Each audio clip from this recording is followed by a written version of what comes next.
Alright, welcome to another battle. Let me see if my recording's actually working. Oh, good it is, because the first time it didn't work. Right, anyway, I'm going up against Dwarfs' Empire here. I brought a similar build for my one of my last games. 4 units of great swords, always good units, armor-piercing, anti-infantry, and they're armored, very good. 2 units of handgunners for some harass. I got halberdiers out in the flanks here to provide, just to essentially fill in unit. They're not the best, they're not that great against dwarves, but they are armor-piercing, which is what I'm looking for. I got a unit of pistoliers out to the side here because I want to provide some form of harass against rangers, and especially slayers, because I know he's bringing slayers because I'm bringing empire. What else do I got? I have just a generic General of the Empire. I have a Witch Hunter, again for the direct damage DOT, always good. Oh, cool unit as well. And I also have a Grey Wizard here with the Pit of Shades and the Pendulum. Again, very good against stationary targets. And out here in the far corner, I've got a unit of Sentinel's Reichsguard in this little pocket I was able to forward deploy here. And a unit of Sterling's Revenge Free Company Militia, armor piercing, decent melee combatant, vanguard, and they have stalk, so he can't see these units.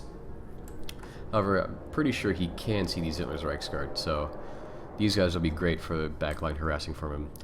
His Dwarven army is very anti-infantry focused, which is kind of surprising. He's got miners with blasting charges, and they're armor piercing, which is very good.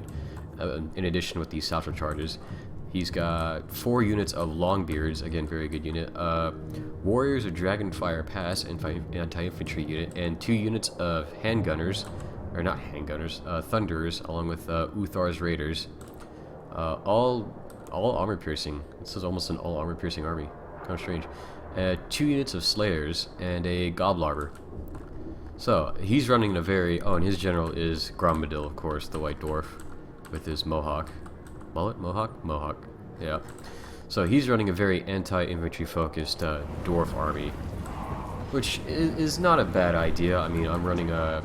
Usually you would bring the great swords against dwarves, so he's countered very well.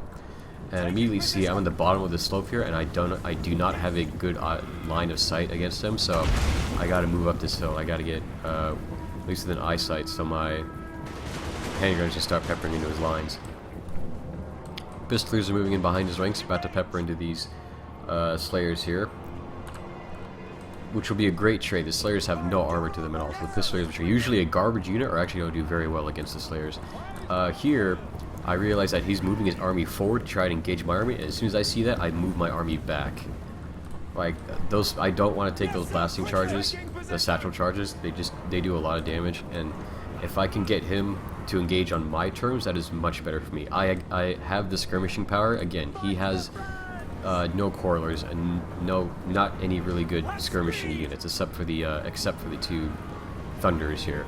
So I gotta watch out for those. But other than that, I have the skirmishing power, which I'm going to abuse greatly. Here I get a good charge in the Gobbler, but I need that to pull away because the Slayers are moving in. Again, the Pistoliers, they don't even have that a lot of ammo. These are really just terrible units, but at least you're doing free damage against the Slayers, which I'm happy for. Right, almost got what do you call it? A hit on these halberds. They're able to pull away. Now I'm down here on the slope, but at least down here it's flat, so I'll be able to engage him effectively, and I won't get the downhill charge if he does engage me. Back here, again, I'm just harassing his lines pretty much. I'm just trying to draw his attention in as many different ways as possible. Here, the Sterlings. Oh, it's Sterlings? Oh, wait a minute. Oh, look at this. Yeah. Turns out he didn't want to fight fair. Yeah. This is what I gotta deal with. Would have been a good fight. Would have been a good fight. But, nope. Can't have that. I was gonna get a good charge his back lines and everything. His Slayers were out of position. Nope. Didn't want to have it. And the reason why this is extra infuriating is because the only reason he did this was to just climb up the ladder, pretty much. Or, I don't know, he had something else in his mind, or fucking something better to do, but... Fuck! What a waste. What a waste. Well, that's the world of Warhammer.